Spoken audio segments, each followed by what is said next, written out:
Eu confesso que eu não gosto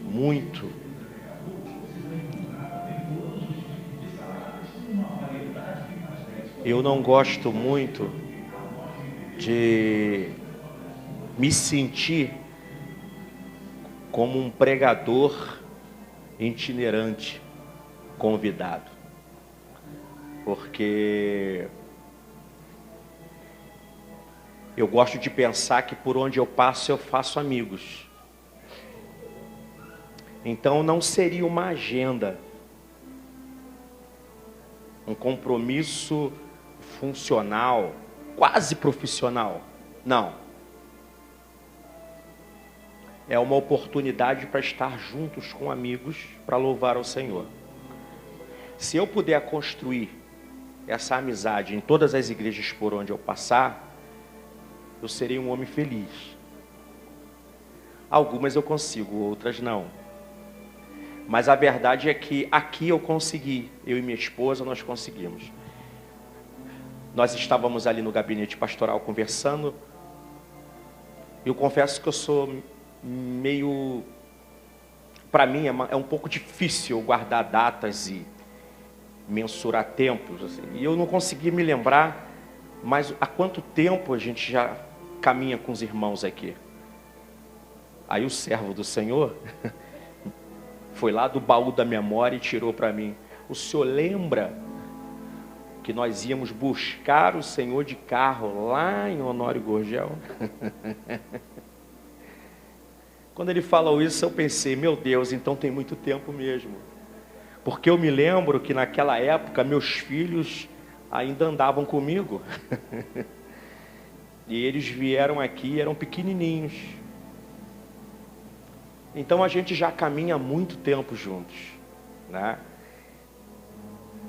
Muitos rostinhos ainda estão aqui, alguns foram para outras igrejas, né?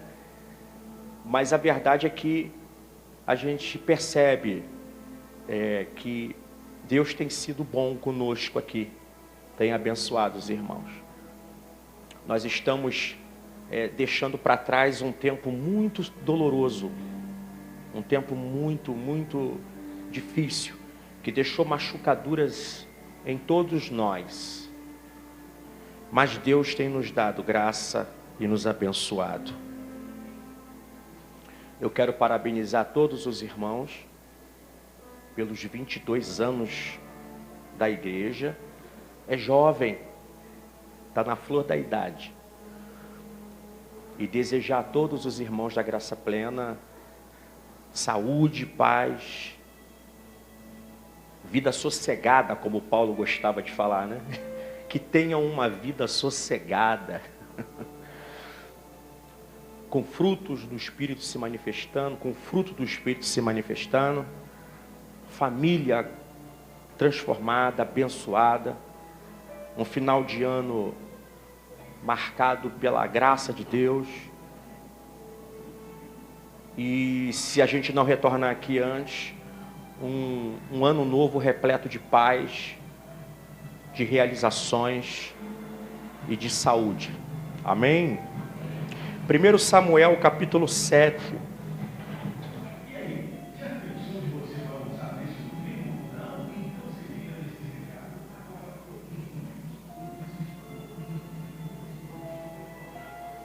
Primeiro Samuel capítulo 7.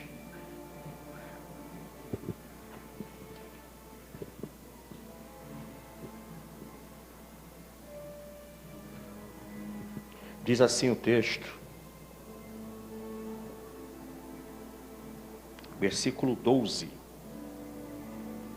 1 Samuel 7:12. Então tomou Samuel uma pedra e a pôs entre Mispa e Sem, e chamou o seu nome Ebenezer, e disse: até aqui nos ajudou o Senhor. Assim os filisteus foram abatidos, e nunca mais vieram aos termos de Israel, porquanto foi a mão do Senhor contra os filisteus todos os dias de Samuel.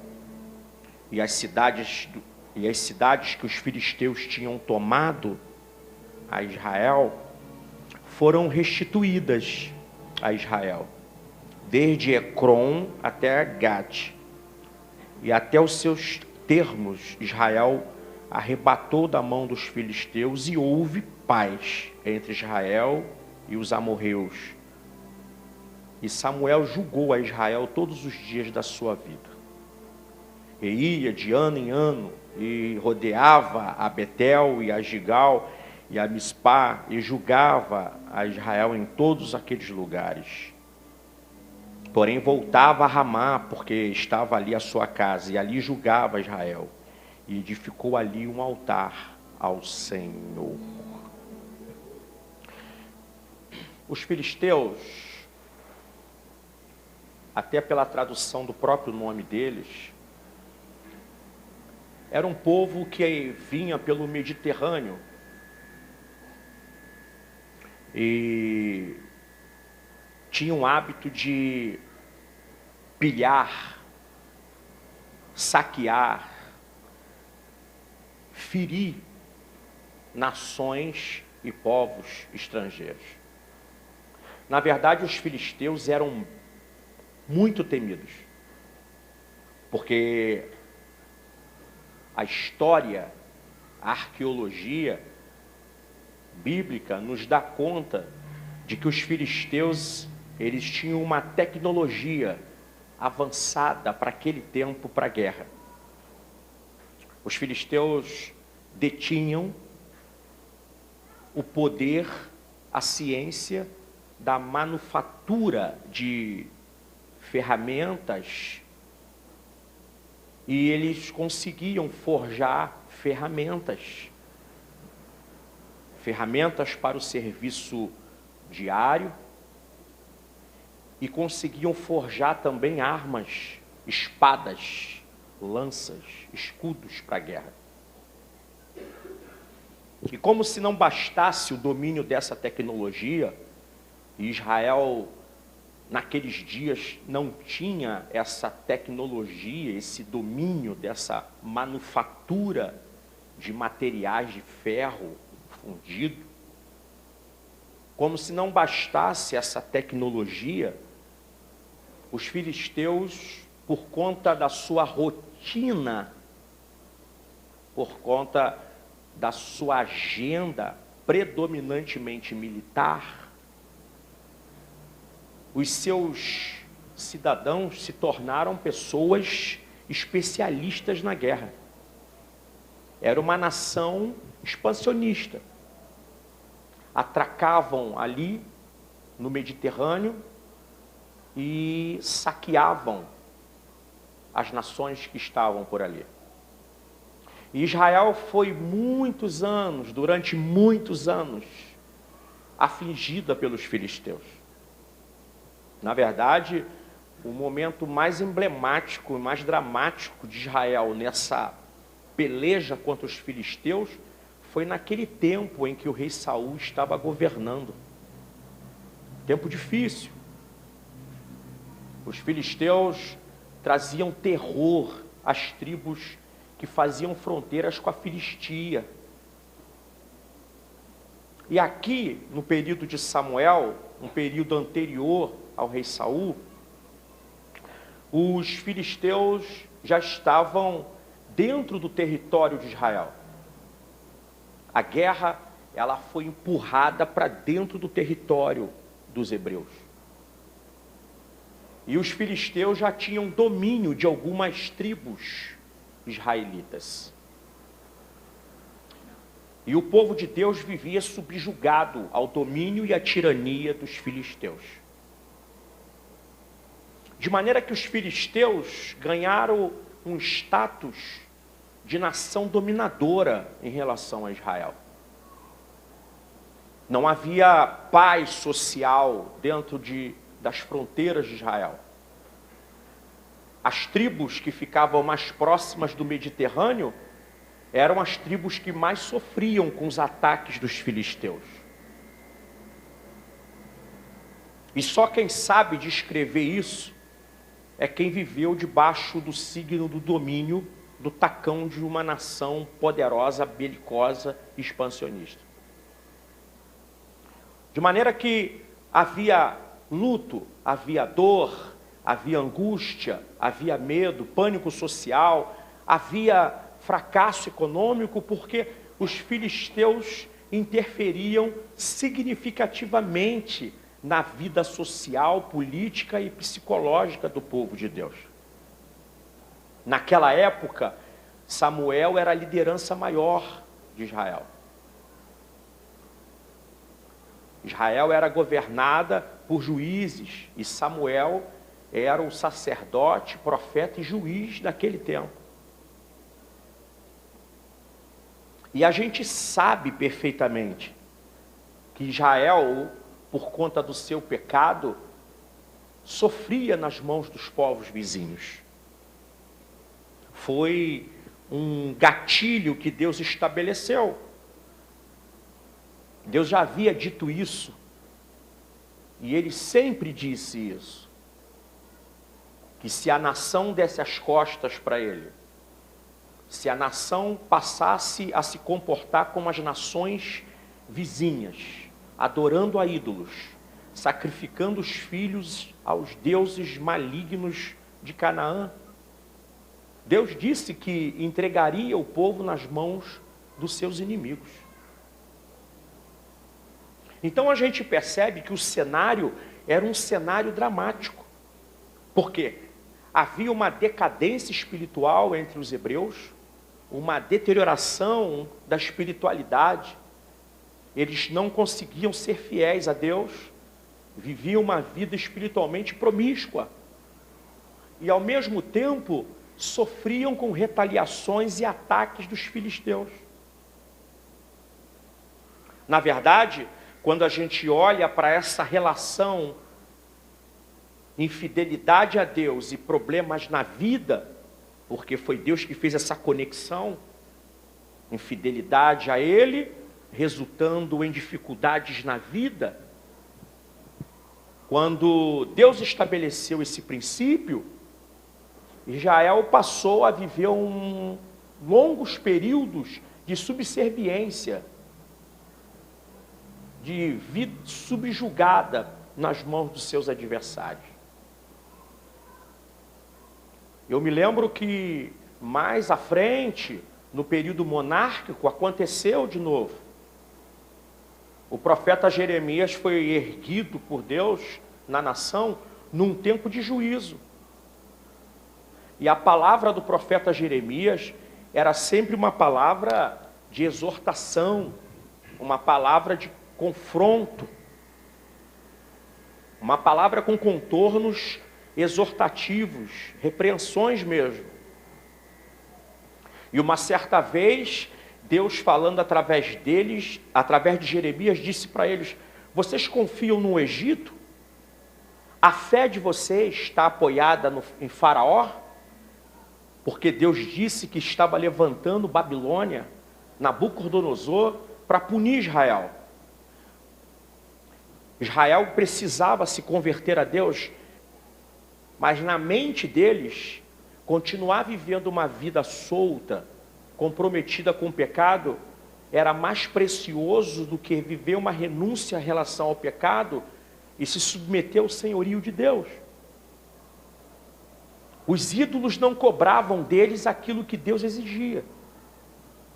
Então eles preferiram fazer uma aliança com o Egito, para que Faraó lutasse contra a Babilônia e salvassem eles do exílio, do cativeiro. Foi quando Jeremias, inspirado pelo Espírito Santo, disse: Faraó é uma cana quebrada. Ou seja, o cetro do Egito vai quebrar e vai furar a mão de vocês, porque Babilônia vai vencer o Egito e vai levar vocês para o cativeiro. Porque Deus estava com Nabucodonosor. Aqui nesse texto, essa verdade está latente. Aquela palavrinha que os teólogos costumam usar, legalidade, é quando a vida subserviente ao pecado acaba enfraquecendo a nossa espiritualidade e promovendo espaço de ação para os filisteus. Mas no capítulo 7, antes do versículo 12, houve um arrependimento. A nação acuada, sofrendo, deu uma meia volta na vida moral. Eu gosto de falar sempre que a questão do sofrimento diante de Deus não é tão relevante. E você pode ficar escandalizado comigo. Como assim? O sofrimento do homem não é importante para Deus? Sim, é. Só que Deus caminha dentro de uma perspectiva eterna. Ele está para fora da redoma de vidro do Cronos, do tempo. O tempo não tem influência sobre Deus. Assim como a cultura, a história também não tem. O espaço-tempo é uma realidade para o homem. Quando Deus olha para nós, Ele nos olha na perspectiva da eternidade.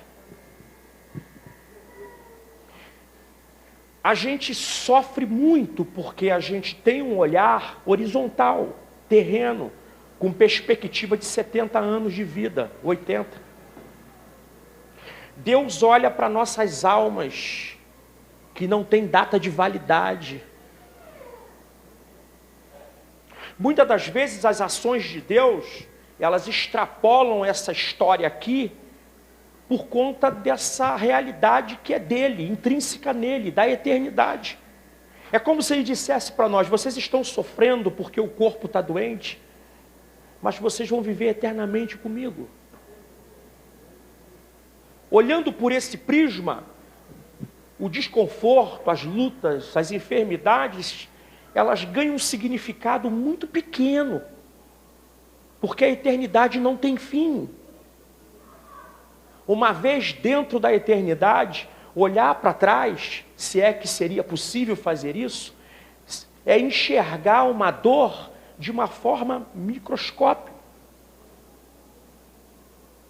Na verdade, a vida eterna, ela é tão sublime, ela é tão transcendente, que toda memória amarga desvanece e se perde. Porque o homem foi gerado por Deus para viver com Ele eternamente. Então, nesse texto, o sofrimento ali é pedagógico. O sofrimento que eles estão vivendo, graças a Deus, era uma aula. É por isso que nós somos mais do que vencedores. Um dos motivos de nós sermos mais do que vencedores é porque até as nossas dores são pedagógicas em Deus. Já pensou sofrer sem sentido? Sofrer sem propósito? Sofrer já é muito difícil, a dor já é insuportável. Imagine sofrer dor sem propósito. Mas a gente sabe que Deus tem essa graça de fazer com que até as nossas dores sejam pedagógicas, construtivas. E eles estão sofrendo nas mãos dos filisteus para aprender a viver. E aqui no capítulo 7, eles aprendem a lição. O texto diz que eles se arrependem do seu pecado. Eles se voltam para Deus. E foi algo assim maravilhoso, porque o arrependimento começou a modificar o status quo deles. Não foi uma oração pedindo livramento, foi uma oração pedindo perdão. Porque às vezes A oração que a gente precisa fazer não é uma oração para cura, mas uma oração para o perdão. Porque se Deus nos perdoa, a dor é removida. Não estou afirmando que todas as dores são coadjuvantes do pecado. Histórico, pontual, subjetivo. A gente precisa entender o pecado em duas perspectivas. O pecado existencial, histórico, adâmico, que é o desencadeador de todas as patologias humanas, desde as morais até as físicas, o envelhecimento, a morrência, e o pecado subjetivo, pessoal de cada um. É sobre esse que eu estou falando. Que por alguns motivos, em alguns momentos, Deus faz essa conexão. Ele faz com todos? Não. Tem gente aí fora pecando de forma recorrente, abusiva, e não vem sofrendo danos significativos na vida. Eu estou falando que em alguns momentos, com algumas pessoas, a dor é coadjuvante a uma questão moral. Está conectada com uma questão moral. Eu me lembro do paralítico do tanque de Betesda. Eu não sei por que Jesus não falou com ele na hora no tanque. No tanque Jesus curou o homem. Mais tarde no templo, e ele foi rápido lá, porque ele não podia entrar no templo, lembra? Ele era doente, e por questões cerimoniais e morais, o doente não podia entrar no templo. Mas tão logo ele fora curado, ele foi para o templo. E lá no templo, Jesus falou assim para ele: vede que agora você está são, não peques mais, para que coisa pior não te aconteça. Essa teologia não é minha. Essa teologia da causa e efeito é de Deus.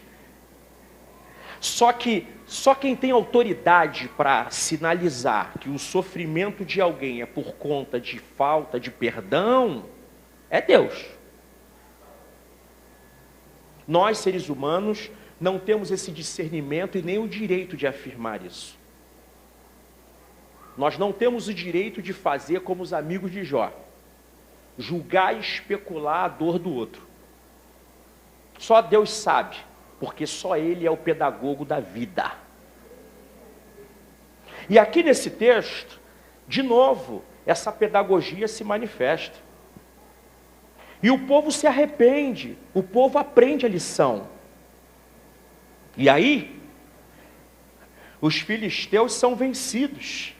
Finalmente, porque até então os filisteus estavam sobressaindo de uma forma extremamente poderosa.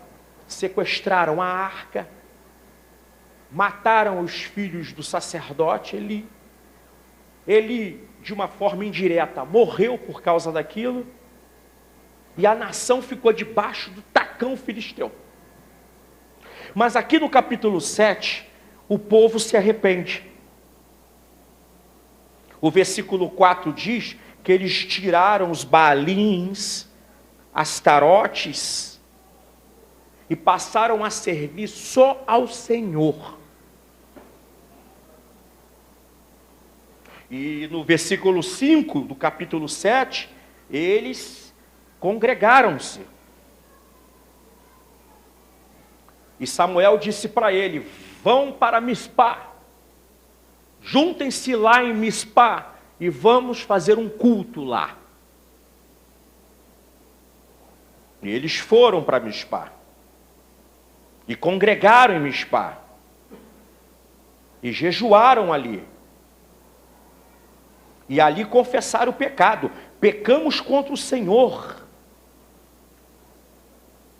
E no versículo 7, os filisteus estavam ouvindo o culto deles.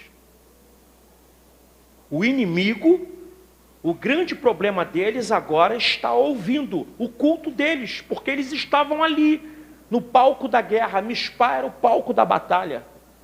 Que coisa interessante, emblemática. Deus manda eles fazerem um culto na região do conflito. Vai para Mispá.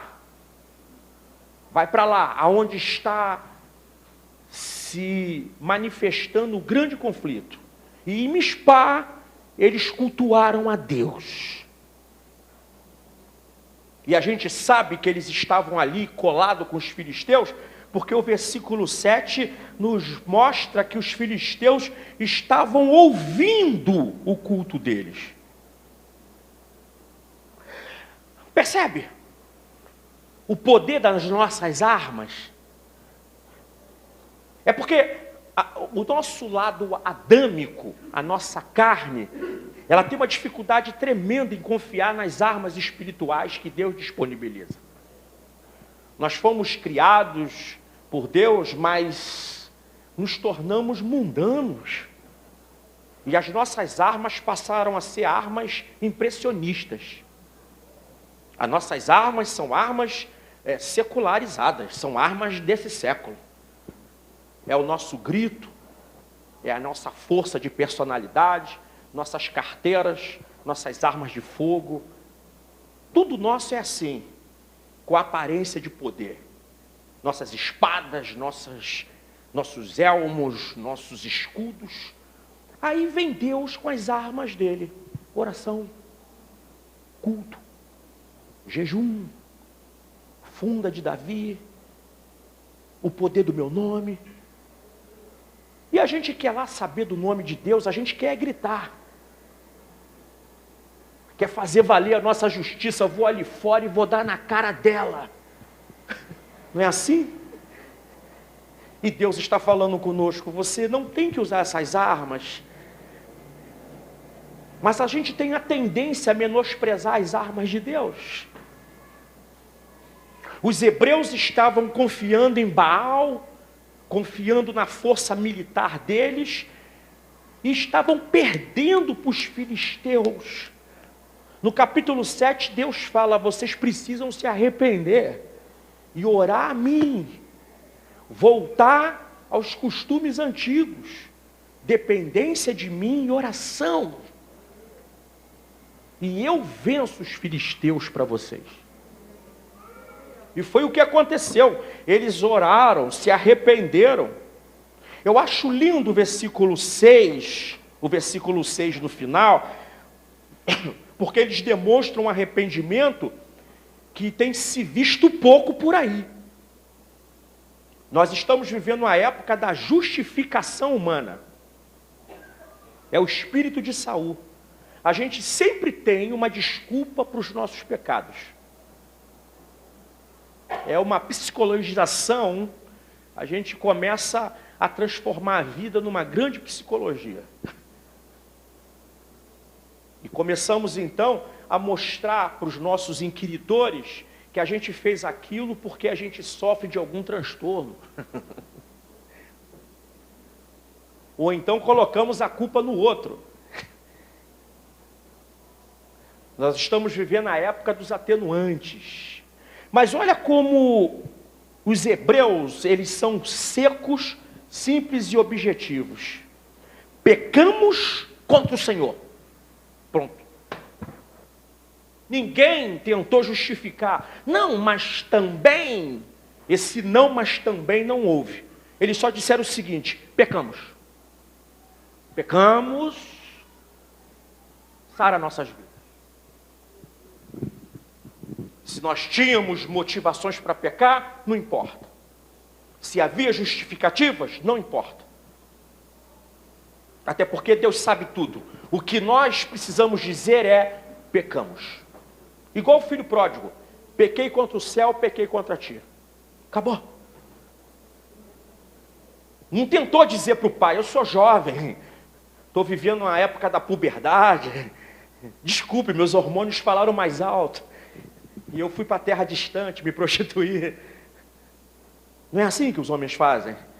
Quando é adolescente, coloca a culpa na faixa etária da adolescência. Pô, sou adolescente, pega leve comigo. Quando é meia-idade, vai falar sobre o início de um quadro depressivo por causa da meia-idade. Não, eu estou me envolvendo numa relação extraconjugal porque é a fase do lobo. Não chama como pecado. Tenta dar um toque científico, um atenuante psicológico na questão. Mas eles são muito francos. A gente pecou. Nós pecamos contra Deus. E quando eles falaram isso, houve um alarido no arraial, porque os filisteus ouviram e ficaram com medo deles. Aí a gente vê um paradoxo. Os filisteus não têm medo do exército deles. O filisteu olhava para o exército hebreu com desprezo. Mas quando os hebreus fizeram culto, eles ficaram com medo. Ué, por que eles não têm medo do teu temperamento, da tua arrogância, da minha empáfia? Por que eles não têm medo da minha carteira? Por que eles não têm medo da minha arma de fogo? Não têm medo do meu grito? Não têm medo da minha pressão na hora do conflito? Mas têm medo da minha oração. Então, eles ficaram com medo. E aí, os filhos de Israel pediram a Samuel: não pare, não cesse de interceder por nós. Ore por nós. E Samuel orou por eles. E eles venceram a guerra. Como é que pode? Algum tempo antes, eles estavam sem energia espiritual, moral para enfrentar. A nossa força para vencer uma batalha começa na mente. Uma mente abatida, depressiva, desmotivada, tem 50% de chances negativas para perder. Depois que Samuel intercede por eles, eles vão com o mesmo exército, com as mesmas armas, só que dessa vez eles ganham.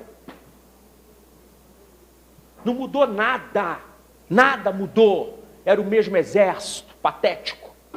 As mesmas armas inferiores às armas dos filisteus.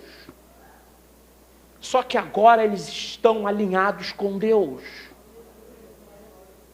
É uma didática tão simples. A gente não precisa teologizar isso aqui. Agora eles estão alinhados com Deus. E quando a gente está alinhado com a graça de Deus, a vida ganha um outro colorido. Sem Deus, todas as possibilidades não resolvem. Tem tudo para dar certo, tem todas as forças humanas para vencer, tem carteira quente, tem formação, tem capacidade natural, é uma pessoa inteligente de berço. Mas a vida manqueja, é uma vida marcada por filisteus. Quando se alinha com Deus, os filisteus continuam lá, porque Deus não trabalha com essa pedagogia absoluta do remover obstáculos. A pedagogia de Deus, ela tanto trabalha removendo, como trabalha mantendo obstáculos. Mas a verdade é que aqui no texto, eles ainda tiveram que enfrentar os filisteus. Mas só que agora, o enfrentamento dos filisteus vai acontecer com o endosso, com a colaboração, com a presença de Deus.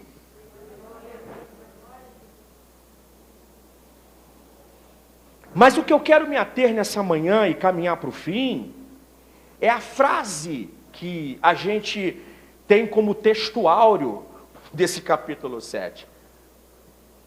Quando eles terminam a guerra, que eles conseguem superar os filisteus, Samuel faz uma solenidade. Eles gostavam muito de colocar altares em lugares aonde eles foram vitoriosos ou aonde tiveram uma experiência com Deus. Samuel pega uma pedra e coloca entre as duas regiões, Mispa e Sem,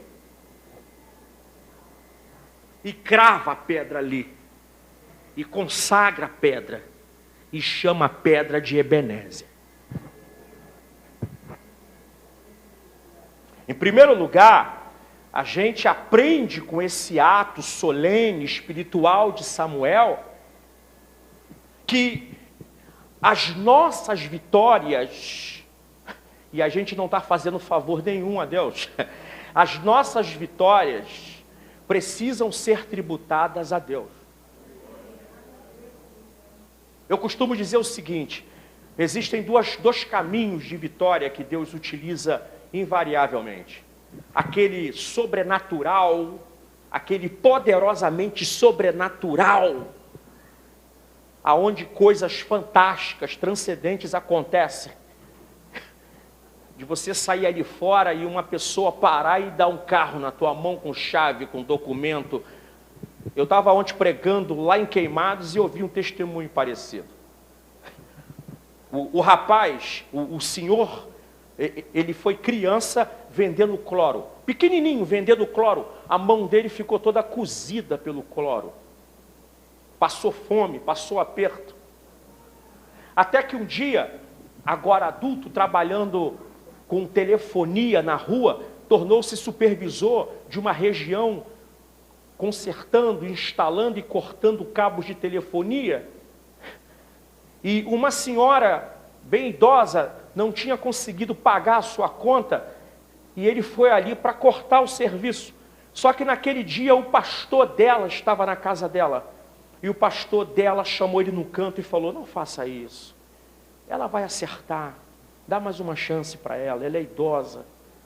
E ele de bom coração disse: tá bom, não vou cortar não. O pastor gostou dele, e o pastor falou assim para ele: vai no culto da minha igreja, quero te ver lá na minha igreja no culto, sou pastor da igreja tal. E ele foi no culto, e ali começou uma amizade. Olha como é que a vida é, olha como Deus trabalha. Esse pastor agora concorreu à prefeitura, cargo eletivo da prefeitura de Queimados. E no final, o pastor foi eleito, e agora ele é o prefeito de Queimados. O pastor lembrou dele, lembrou do gesto dele e chamou ele para trabalhar. Vou colocar os serviços de cabeamento, tecnologia de Queimados na tua mão. E ele começou a ganhar serviços e começou a prosperar. Percebe como é que Deus usa pessoas, circunstâncias, para modificar o nosso status, para modificar a nossa história. Então, nesse texto aqui, eles estão tributando a Deus a vitória. Além disso, o texto deixa bem claro que foi colocado uma divisão, foi colocado um limite, foi colocado um cessar. Sabe quando Deus entra na tua história e diz: chega, a sua luta com os filisteus acaba aqui. Essa pedra Ebenezer aponta o final de um tempo de dor para o início de um novo tempo. Quem é que pode fazer esse divisor de água? Só Deus. Só Deus tem essa autoridade, essa soberania de chegar na tua história e encerrar esse ciclo, esse tempo de perdas e de dor, e iniciar um tempo próspero, saudável, pacificado. A vida vai ficando insuportável, a dor vai ficando cada vez mais torturante, a angústia vai cada vez mais sufocando a alma, até que Deus entra com seu Ebenezer. Deus entra, coloca uma pedra entre você e a sua dor, entre você e a hegemonia filistia, e diz para você: chega! A partir de hoje os filisteus não vão te perturbar mais. Se Deus não fizer isso, a nossa malandragem não faz, nossa perspicácia não faz, nosso jogo de cintura não faz, nossa carteira quente não faz, nossos amigos não fazem. Existem fases na vida que só quem consegue interrompê-las é Deus. Igual a fase de perdas de Jó. Um dia Deus entrou na história dele e falou: chega, Chega de perder. Chega de sofrer essa hemorragia de qualidade de vida. Igual a mulher do fluxo de sangue. Perdendo sangue a vida toda. Quando ela toca na orla do manto de Jesus, uma outra hemorragia mais poderosa entra na vida dela. A hemorragia do poder de Deus. Estou trocando essa hemorragia de sangue por uma hemorragia de graça, de poder. Estou curando você hoje, chega. Até Deus diz chega em algum momento. Chega. Essa pedra entre Mispá e Sem é uma ira santa de Deus contra a hegemonia filistia. Acabou. Não vai te perturbar mais. Não vai te atormentar mais. Não vai te humilhar mais. A partir de hoje, eu coloco um limite. Existem adversários, existem inimigos, que só os limites de Deus para segurar eles contra nossas vidas. Esse demônio não vai mais cirandar. Esse espírito não vai mais atormentar a tua casa. Esse homem não vai mais perseguir a tua família. Esse problema teimoso, persistente, não vai mais angustiar a sua casa. Eu coloco o Mispá. Eu coloco em Mispá uma pedra de ajuda, um limite. No nome de Jesus. Limites de Deus. E aí a gente lembra de Paulo, que diz que nenhuma tribulação é maior do que a nossa capacidade de sofrê-la. E quando ela começa a chegar num nível insuportável, Deus nos dá o escape. Nessa manhã, essa pedra entre Mispá e Sem, Ebenezer, é um limite de Deus, porque se a coisa fosse mais um pouco à frente, você não aguentaria. É Deus olhando para a tua história, para a tua estrutura, e está vendo que você está extenuado, está no final das tuas forças. Então ele chega e diz, chega!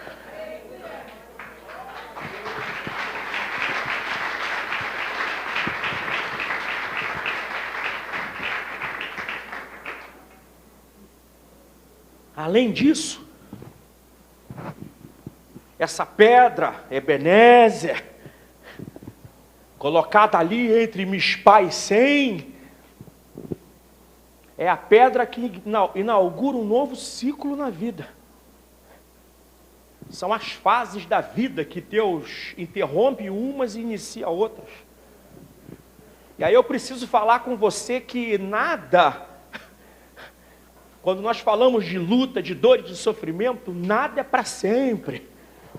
Tudo passa, tudo acaba, tudo tem data de validade. Só o que não passa é o amor de Deus. Vai passar. Vai passar. Diga para o teu irmão, vai passar. Fica calmo. Passou. Um dia Deus chegou ali e inaugurou um novo tempo. Chega. Depois em casa leia o texto. Veja como é que o texto ele é forte nessa perspectiva. O texto vai deixando bem claro que nos dias de Samuel nunca mais aconteceu aquilo. Nunca mais. Você entendeu isso? É igual os egípcios que perseguiam a primeira geração de hebreus. Deus disse para eles bem claro, esses egípcios que hoje vocês veem, nunca mais vereis. Estou mudando o ciclo, estou mudando a história, estou mudando a fase. No nome de Jesus. Além disso, essa pedra é colocada entre Mispá e Sem, e a palavra Mispá significa torre de vigia na língua original. O que Deus está dizendo é o seguinte: vou me colocar entre Mispá e Sem, e serei o vigia de vocês. Filisteu não vai mais passar de lá para cá, porque eu estou na fronteira vigiando. É o guarda de Israel, minha irmã, que não cochila. O salmista vai longe, ele diz assim, ó, além de não dormir, ele também não cochila. Sabe aquela tombada de cabeça que o guarda, a sentinela dá de vez em quando? Opa, e acorda. Ele está dizendo que nem essa cabeçada Deus dá. O olho dele é aceso como chama de fogo. E ele diz assim, estou entrando entre você e ela. Essa pedra entre filisteu e hebreu, é Deus dizendo que está entrando entre você e o seu medo, entre você e a sua dor, entre você e o seu algoz, entre você e seu inimigo, entre você e sua luta.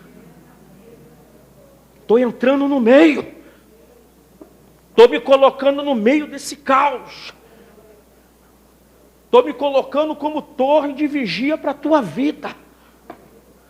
Vai em paz, pode virar as costas para Mispa e ir em paz, porque aqui atrás estou eu como vigia.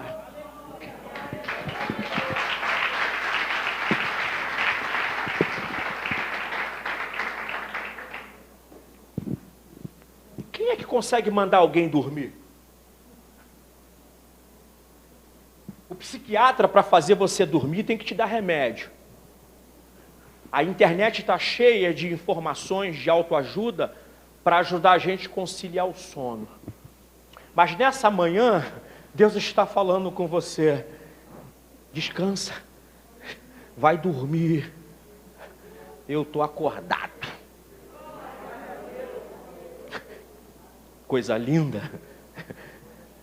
Quando a gente trabalhava na rua, eu de vez nos postos onde se podia descansar, a gente deixava o homem da hora. É o vigia, o agente que ficava na hora. E eu sempre tive comigo o seguinte pensamento: eu não posso cochilar, porque o sono deles confia em mim.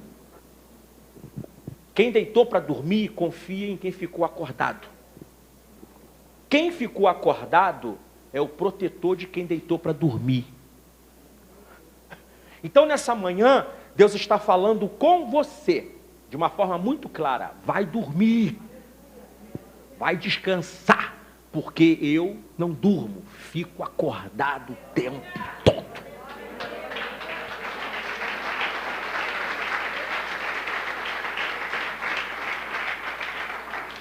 Você está entendendo isso? Você entende isso? Então, Mispa evoca esse lado patrulheiro de Deus, esse lado vigilante de Deus. Porque às vezes a gente pensa que a macumba vai pegar, não é? Oh, meu Deus, essa macumba vai pegar.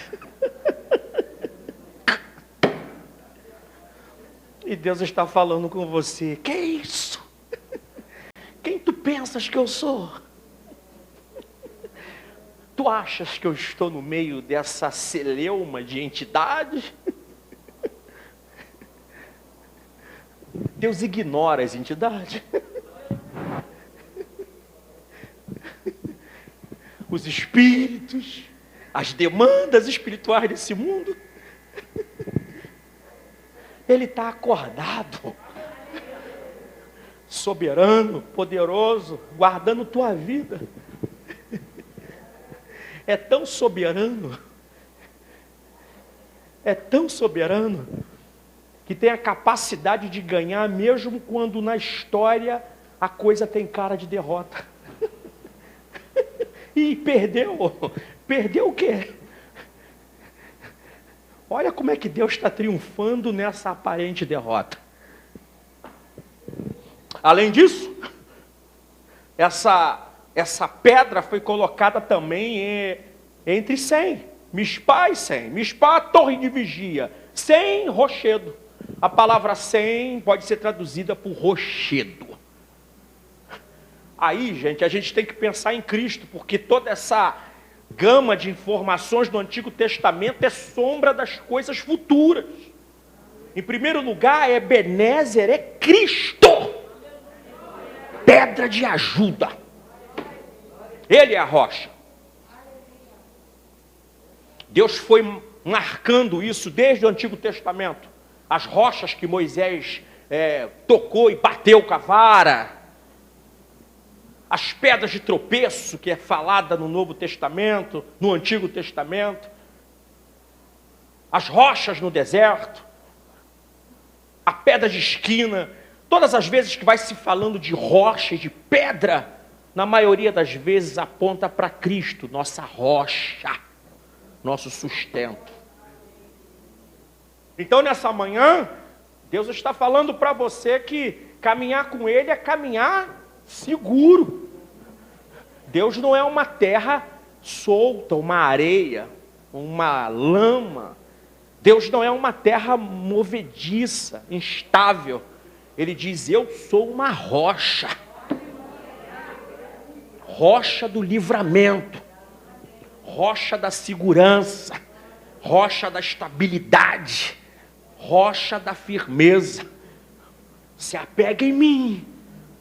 Quem sabe você chega aqui fragilizada, titubeando, claudicando, duvidosa, apreensiva, assustada. E Ele está dizendo para você, eu sou a sua rocha. Fraco de mente, se apega em mim. Eu sou a rocha que dá sossego, estabilidade, paz. Rocha de salvação. A minha salvação é absoluta. Minha salvação é inquestionável. A minha salvação é eterna. Eu não preciso de ajuda para salvar. Sou rocha. Ebenezer, pedra de ajuda. É o que ele está dizendo. Além disso, ele está dizendo também que ele está aqui para ajudar. E no Novo Testamento, esse aspecto de ajudador vai para o campo do direito. É paracleto, advogado, auxiliador, apoiador, um ombro amigo, um braço forte, alguém que está do lado para reivindicar ou para exigir os teus direitos. Você entendeu isso? Ele é o teu ajudador desde a tua salvação até as tuas dificuldades históricas. É o teu ajudador. É aquele que você pode confiar, que vai te socorrer na hora mais difícil, que não vai deixar você perecer na mão dos homens, que vai chegar para a tua vida de uma forma sobrenatural, no nome de Jesus. Você está entendendo isso? Aqui nesse texto, a palavra de Deus, ela está garantindo para nós que Cristo é o nosso Ebenezer. Se colocou entre nós e a morte, se colocou entre nós o diabo, apesar de que o diabo para Cristo nada é, se colocou entre nós e as nossas dores, se colocou entre nós e as nossas aflições. É Deus colocando um poderoso hiato entre a dor e você. Você não está sofrendo a revelia, você não está largada, solto, sem paz, sem amparo. Sou Ebenezer, pedra calcada no meio, pedra assentada no meio. Estou no meio, fazendo divisão entre o que não presta e que vem contra a tua vida e a tua própria vida, justificando você, salvaguardando você, sustentando você, guardando você, no nome de Jesus. Guarda essa palavra, leva ela contigo, que Deus construa em você uma fé sólida. Quem sabe nessa manhã Ele está falando assim contigo, eu sou rocha, e vou fazer de você um fragmento de mim, uma rocha na fé. Vou tirar de você essa oscilação, esse titubeio, essa síndrome do pânico, esse temor, esse amedrontar. Estou entrando com virtude, com poder, Estou entrando com graça para te dar resistência, para firmar tua mente, firmar teu coração. Porque a tua mente tem sido bombardeada com dúvidas, com falas que vêm demovendo você da sua posição. Nessa manhã te proponho estabilidade. Vai para casa em paz.